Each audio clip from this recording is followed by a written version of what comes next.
श्रवण कुमार की कथा। महाराज दशरथ ने कहा, कौशल्य, यह मेरी विवाह से पूर्व की घटना है। एक दिन संध्या के समय अकस्मात मैं धनुष बाण ले रथ पर सवार हो शिकार के लिए निकल पड़ा।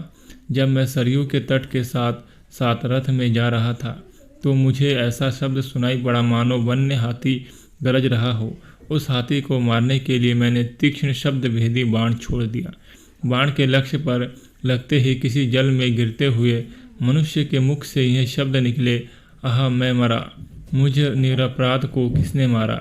हे पिता, हे माता, अब मेरी मृत्यु के पश्चात तुम लोगों की भी मृत्यु जल के बिना प्यासे ही तड़प तड़प कर हो जाएंगी।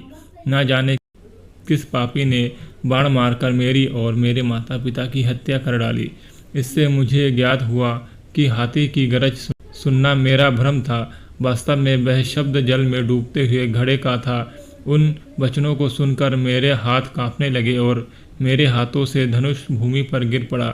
दौड़ता हुआ मैं वहां पर पहुंचा जहां पर वह मनुष्य था। मैंने देखा कि एक वनवासी युवक रक्त रंजित पड़ा है और पास ही एक औंधा घड़ा जल में पड़ा है।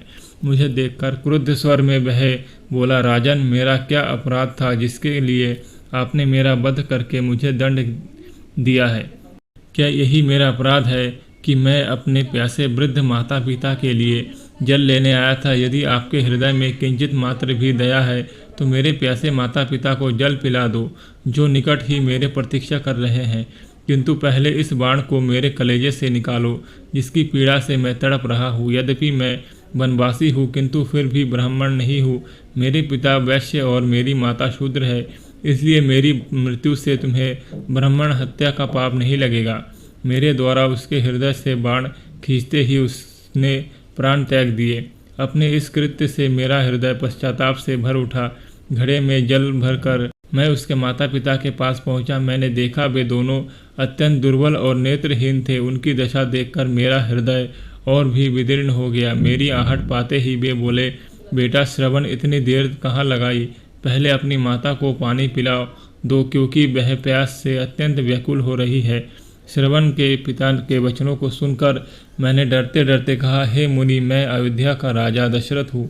मैंने अंधकार के कारण हाथी के भ्रम में तुम्हारे निरपराध पुत्र की हत्या कर दी।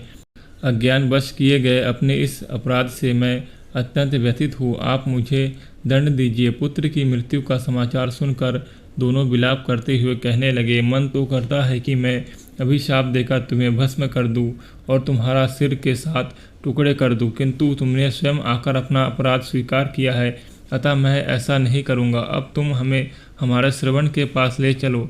श्रवण के पास पहुंचने पर वे उसके मृत शरीर को हाथ से टटोलते हुए हृदय विदारक विलाप करने लगे। अपने पुत्र को उन्होंने जलांजलि दिया और उसके पश्चात वे मुझसे बोले, हे राजन, जिस प्रकार पुत्र वियोग में हमारी मृत्यु हो रही है, उसी प्रकार तुम्हारी मृत्यु भी पुत्र वियोग में घोर कष्ट उठाकर होगी। शाप देने के पश्चात उन्होंने अपने पुत्र की चिता बनाई और पुत्र के साथ वे दोनों स्वयं भी चिता में बैठ जलकर भस्म हो गए। कौशल्या, मेरे उस पाप कर्म का दंड आज मुझे प्राप्त हो रहा है। दोस्तों, अगर वीडियो अच्छी लगी है तो वीडियो को लाइक और चैनल को सब्सक्राइब करें और ऐसे ही राम कथा सुनने के लिए हमारे चैनल पर जाएं। आपको क्रमबद्ध तरीक़ों से राम कथा की वीडियोज़ मिलेंगी।